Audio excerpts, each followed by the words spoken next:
We're here to celebrate all things Black cinema, and you picked a film that I was actually unfamiliar with called Phat Girlz with none other than Monique. For those who haven't watched it and unaware, do you want to let people know what it's about?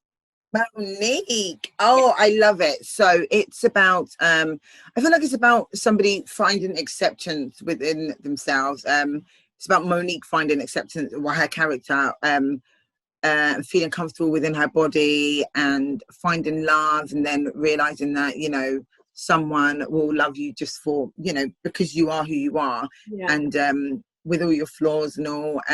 So yeah, I think that I'd say it's about somebody finding acceptance. As it's not as well known as for Monique's films, what made you choose this one? Other than, let's say, like Precious, for example. Oh my goodness. Oh my goodness. Can I say my favourite line in that film? Do it. You know when she says, "Precious, come and finish mummy off." Yeah. I think I still to this day have only watched that film once because I mentally, emotionally and physically couldn't watch that film more than once because it was very traumatic. I know, but the thing is that I think I've watched it once, and I watched like years and years, maybe like more than 10 years ago, maybe more than 7 years ago. Yeah. And it's implanted. Mm-hmm. Precious, come and finish mummy off. That was that's not funny. It took me a minute to look at Monique in the same way. Like I was like, you played that a little bit too well. I don't know. Obviously, Monique has been under fire recently, most recently about things that she said, her claims, being like, you know, one of the best comedians or the best comedian or successful comedian, should I say. Where do you rate her in your comedian? I think she's absolutely incredible. She hasn't, the thing is, she's been upset that she's not been given a Netflix special, isn't it? Well, I mean, they were trying to pay her, I think. So she was basically saying, if you're going to pay Chris Rock this amount, I'm more successful than Chris Rock, so therefore I should get more. I agree with her. I agree with her. Like, why? She's absolutely incredible. It's even if she was saying, "Oh, Dave Chappelle, I should be getting the same amount as Dave Chappelle," but like, why?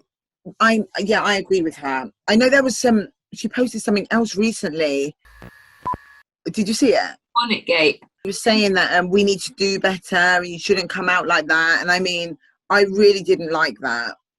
Yeah, quite a few sisters are walking around going Tesco's or whatnot with a bonnet on their hair. And Monique felt like that wasn't presentable enough. And I just think sometimes, like, you may have your opinion. I don't know why everyone thinks they need to share their opinion, first of all. But two, it's like, that's that person. Like, let them live. Like, let them do whatever they want. Taking the photo was too far. That is a violation. Because she's famous and has that platform, you're now bringing so much attention, unwanted attention to this person who didn't ask for it or didn't want it. You know? I just think, especially when you are this prominent person within our community or within the communities, that you should be careful on how you speak about things because it can be really damning. I 100% agree. I also think that you just don't know what that person was going through that day. That person may never have ever stepped out of their house in a bonnet, but they needed to do something really quickly because, you know, you just never know. So I just think it wasn't very... Didn't like that, Monique. Monique, I didn't like that. No, I didn't like that at all. I mean, no one wants to, you know, if you catch me going to my corner shop, it's not red lipstick and lashes, babe. Do you know what I mean? Viola Davis? Yes, but she's another... I find her performances always so moving, no matter how small or big of a role she's playing. She really hones in on that character and just makes it her own, which is something I love to watch. She's the best crier. Oh, she does this cry, which I think is just outstanding, where she makes a bit of snot drip down. It's just here and it rests here on her lip, and you're like, is it going to go in? Is it going to go? Do you know the cry I'm on about? The Fences one. Listen, that Fences cry, right? Just from that scene, I felt pain, anger, anguish, And when snot is coming out, that's when you know you're proper crying out. You're not even acting now. You're just proper crying. She's quite. Do you know what? Though I have to be honest. And don't kill me. I've not watched Fences yet, so I